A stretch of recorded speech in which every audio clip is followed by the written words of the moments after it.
I dobar dan ljudi, ponedjeljak je pa i vreme za nov video. Danas želim s vama popričam malo o ceni stripa u ovoj desktop varijanti.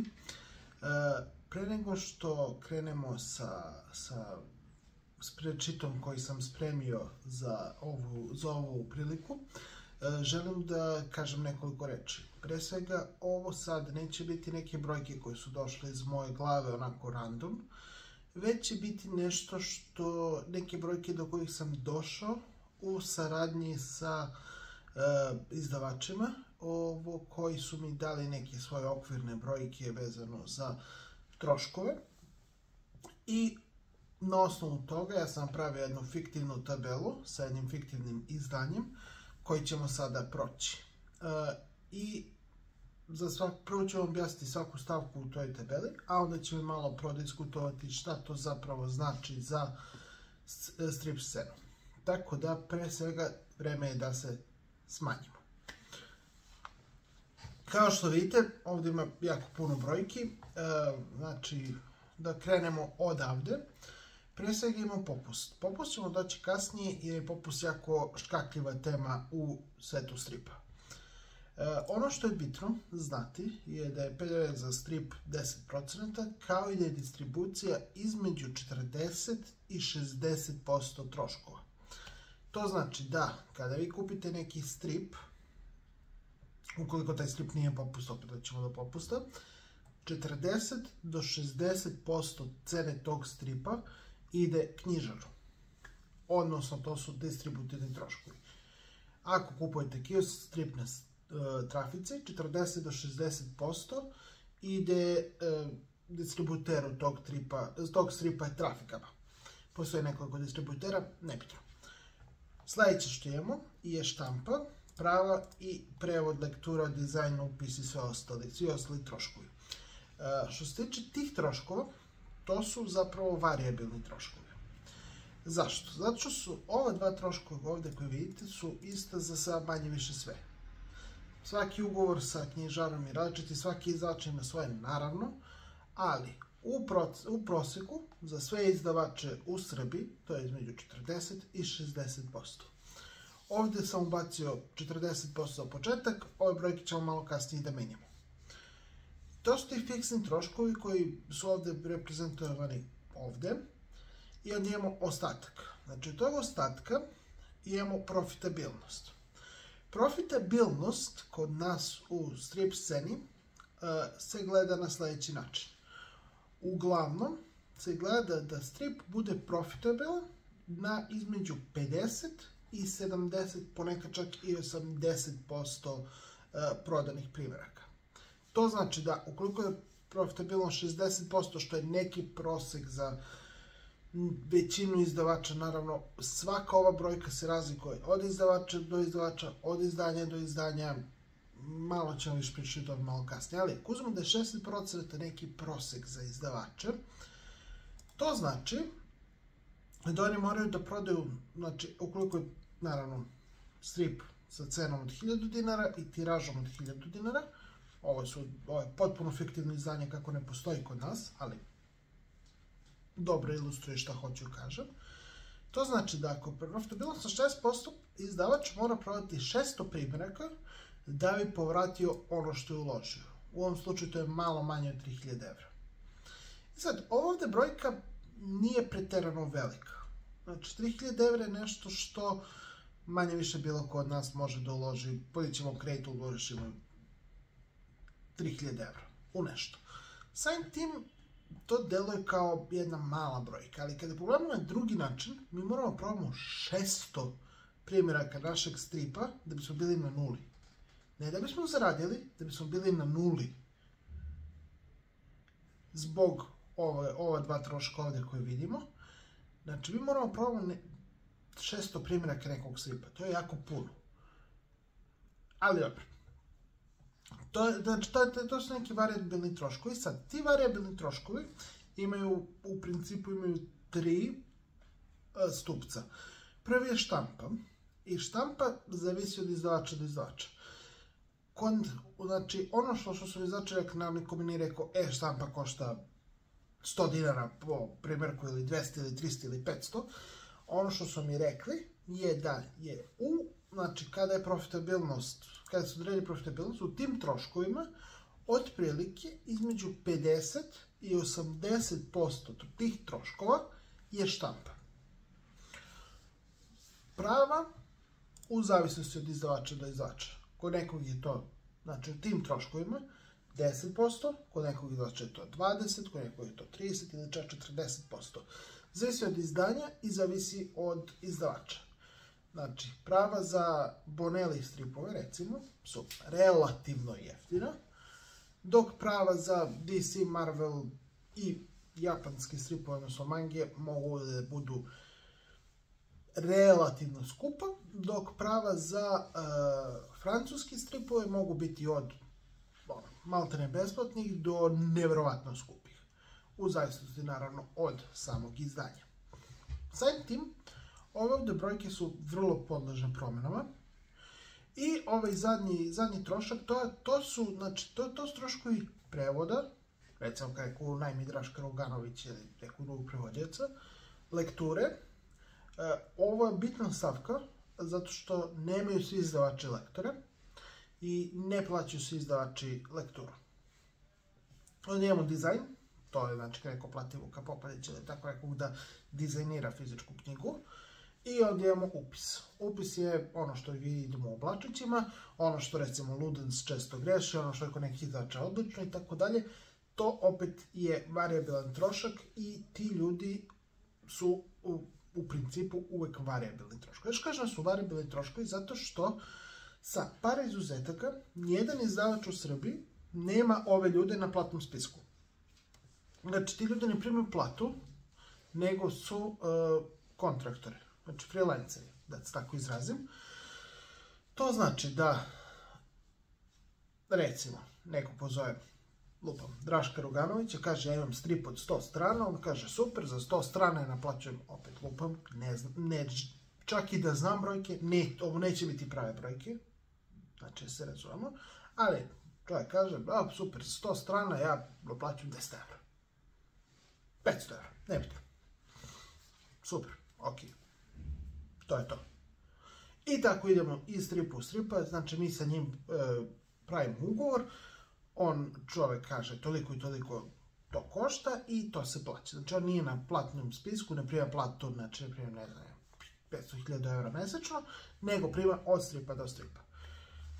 Ono što je jako bitno reći, svaki od ovih troškova se eksponencijalno smanjuje što se više izdanja izda. Zašto to kažem? Zato što nije isto kada odete u štampariju i kažete ja ću izdati 100 izdanja ove godine, sve na istom papiru, u relativno istom ili čak istom formatu, i kada dođete i kažete ja ću izdati 2 izdanja, možda ako se kockice poklope. Štampar će vam dati dve potpuno očite brojke. I to je mnogo bitno za znati kada pričamo o ovim troškovima. Znači, veliki izdavači koji izdaju puno izdanja, kod nas konkretno to su Čarobna knjiga i Darkwood i nekim slučajem sad trenutno Lokomotiva, takvi izdavači dobiju mnogo povoljnije cene od malih izdavača, recimo Komiku ili Besna Kobilova i nebitno. Ali, ti izdavači mnogo više ulažu. Jer isplatiti 100 izdanja, isplatiti 2 izdanja su dve fundamentalno različite stvari. I onda dolazimo do samog profita. I profit, kada se pogleda ovako na jednu jedinicu, znači u ovom slučaju sa profitabilnošću od 60% i distribucijom od 40%, profit deluje kao da je prilično veliki. Znači, na jednu knjigu od 1000 dinara vi zaradite 200 dinara. 218 zapravo dinara. Što deluje super. Ali, nemojmo zaboraviti da ti 200 dinara, 218 dinara, mi ne vidimo do onog trenutka kad prodamo 600 kopija. Zašto? Što svaki dinar ide da se pokrije, znači svaki od tih 218 dinara ide da se pokrije ovo ovde cifra. Što znači, hipotetički imamo 2 izdanja godišnje u tiražu od 1000, znači mi moramo prodamo po ovoj računici 1200 kopija našeg stripa, naša 2 izdanja, da bismo vidjeli 1 dinar profita. I sad dolazimo do onog zeca u grmu i zašto mi youtuberi kažemo da izdavači zarađuju, ali ne zarađuju mnogo, je zato što jedini način da se zaradi dinar od stripova je da se igra na igru velikih brojeva. Znači, da ste puno izdanja, gde će par izdanja da pokriju troškove većeg broja izdanja i onda da, kako se zove, imate nekakav profit.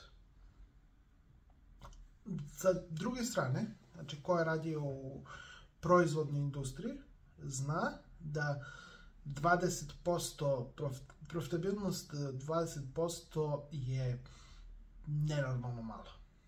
Znači u proizvodnim industrijama, a svaka od tih proizvodnih industrija ima distribuciju gde uglavnom uzimaju 45, 60, 70%, svaka proizvodna industrija teže da ima 10, 300, 500% profitabilnosti. Znači ako vi kupite Kinder jaje i to Kinder jaje košta 120 dinara, Kinder je u ovo uložio možda 20 dinara da proizvede. A vjerojatno bliže 10 dinara, pa onda imamo još distribuciju i tako dalje. I on je na jednom jajetu zaradio bar 60 dinara.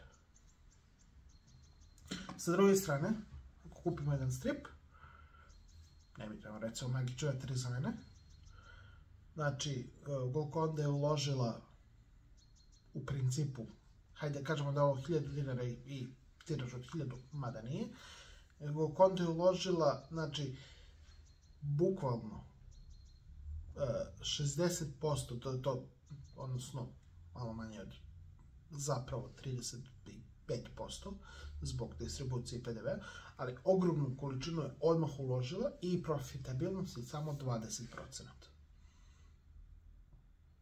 I sad, hajdemo pričati, čemu sad pričamo o nekom fiktivnom luksuznom izdanju. Hajde pričamo o nekom kiosk izdanju. Bilo to Bonelli, bilo to Manka. Znači, recimo da kažemo da to kiosk izdanje košta 500 dinara, ali, s obzirom da je kiosk, ima veći tiraž. Ima tiraž 2000. Ovo je potpuno nerealan tiraž za kiosk izdanje u Srbiji. Znači, ovo je brojka na koju može da Zagor ili neka Manga ili tako nešto. Znači, ovo nije realna brojka. Ali, hajde za svaki slučaj da uporedimo. Troškovi su i dalje manje više isti, logično. Ali, jedna stvar koja je jako bitna, distribucija za kiosk izdanja 40%, to je već misaona imenica. 60% je mnogo realnije. I onda imamo, znači, vidite da se profit odmah, naravno, smanjio, da je taj profit po jedinici jako, jako mali. I ono što je bitno je ovo ovdje brojka. Znači, kad su kioski izdanje u pitanju, zbog toga što se štampa ogroman broj primjeraka, jer ako štampate kioski izdanje i odete štamparu i kažete ja ću mesečno da izbacim 1000, 2000, 3000 komada mesečno nekog stripa, na relativno jeftinom recikliranom papiru, reciklaža ima svoje troškove, taj papir je skuplji nego što vi zapravo mislite da je on jeftin, samo zašto se koristi kioski izdanjima, ali dobro, svako nije skup kao luksuzni papir koji koristi Nike ili čak neki drugi izdavači. Ali kad vidite knjižaru i kažete da ću izdati 1000-2000 knjiga stripa mesečno, znači mesečno, to je koliko, 24.000 stripova godišnje, on kaže super, cena ti je, znači cena ti je, pa ne znam, nek bude 80 dinara. Mislite da konji, to je fenomenalno. I onda gledate da profitabilnost bude na nekom manjem nivou. I onda recimo često, znači opet ovo su brojke koje se dobije od više izdavača, da je česta pojava za kiosk izdanje da je profitabilnost bliža nekoj 40 do 50% nego fiktivnih 60% koji je uglavnom standard za luksuzne izdanje. Što samo znači da ako recimo štampamo nešto što košta 500 dinara i ima tiraž 2000, mi moramo da uložimo samo 1000, otprilike 1200 evra na to izdanje. I to zvuči super. To zvuči kao nešto što svako od nas može. Ali, mi moramo prodamo 800 primjeraka da bismo bili profitabilni. Što znači da 800 ljudi mora da ode na kiosk ili u striparnicu i da to kupi. I u tom grmu najviše leži zec, jer je to jako velika brojka. Brojka koja, opet, ako vaše ime nije Zagor ili Naruto ili tako nešto, je u Srbiji trenutno nedostižno. Znači, da nas neko kupi 800. Da, u nekom dužem vremenskom periodu. Ali, vi ne možete izdati sledeći strip ako se prethodni nije prodao. U većini slučajeva. To će markete buffer. I sad bih volio da još samo jednu stvar naglasim, a to je popust. Popust je nešto što neki izdavači imaju luksuz da daju, zato što ti izdavači imaju dobro razrađenu sopstvenu distribuciju. Jer popust knjižari daju da bi mečovali cene, znači, primjera radi, da uzmemo jednog većeg izdavača, čarovna knjiga na svom sajtu ima cenu koja je 25% manja. Ali, vi kada kupite na čarovna knjiga sajtu, oni imaju 0 distribucije. Znači, nemaju 40 ili 50% distribucije, imaju 0 distribucije. Samim tim, oni mogu od tog velikog kolača koji inače daju distributerima, da daju svojim čitaocima. I onda imaju saradnju sa određenim knjižarama, gde te knjižare mečuju taj popust. Što znači da to izlazi iz onog dela koji ide distribuciji. I tako je za svakog izdavača. Znači, sve izdavače koji imaju neki standardni popust, kao što je Vesa četvrtak, kao što je Golconda, čarna knjiga Darkwood, te brojke izlaze iz tog distributerske margine. Što je sad možda nekome ko kupuje nekim manjim striparnicama je jasno zašto su neki izdanja u manjim striparnicama skuplja nego na sajtu.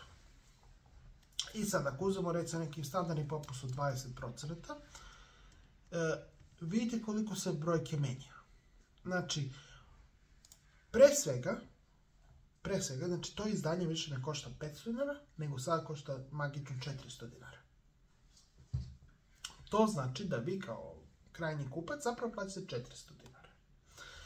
I to znači da vi plaćate drastično manji PDV, kao i da knjižari zarađuju drastično manje. Znači, u ovom kolačiću popust je maltene isti kao i onoliko koliko knjižari zarađuju, kao i onoliko koliko vi na kraju dana imate profita. I onda već ovi ostali kolačići su manje više trenutno nebitni za ovo što ja pričam. I hoću još jednu hipotetičku stvar da pređem, koja ni najmanje nije hipotetička, a to su knjige. Knjige u Srbiji, barem kod velikih izdavačkih kuća, profitabilnost računa 30%. Ali ono što je interesantno ako se izdavačke kuće kao što je Delphi ili Vulkan je da vi nemate troškove distribucije. Jer ih nemate, to su vaše knjižare. Ili su beznačajni. To su vaše knjižare. Zašto bi vaša knjižara vama naplatila da distribuira vaš strip? I onda vi možda date ogroman popust i opet da zarađujete. I to dobro da zarađujete. Znači, pričamo o popustu 60%. Hajde da imamo neki klasičan Lagurnin popust. Vi dalje imate skoro pola izdanja na profitu. I okej, prodat ćete vi 600 primjeraka, ali kada izdajete koliko Lagurna izdaje, neka izdanja će se rasprodati odmah, neka izdanja će staviti na policama godinama, nebitno je. Ali to je kada imate sopstvenu distribuciju izuzetno dobro razvijenu. U stripu neke izdavačke kuće, čarna knjiga i Darkwood, imaju svoju distribuciju, imaju svoje knjižare, ali to je dalje manje i drastično manji deo kolača od onoga što se proda u Alan Fordu, u drugim Darkwoodu za drugi izdavače i tako dalje. Znači, tim drugim striparnicama. Južni Darkwood za stripa, Boulevard Books i tako dalje. Samim tim, da, te brojke postaju malo fazi, ali su i dalje prilično jasne.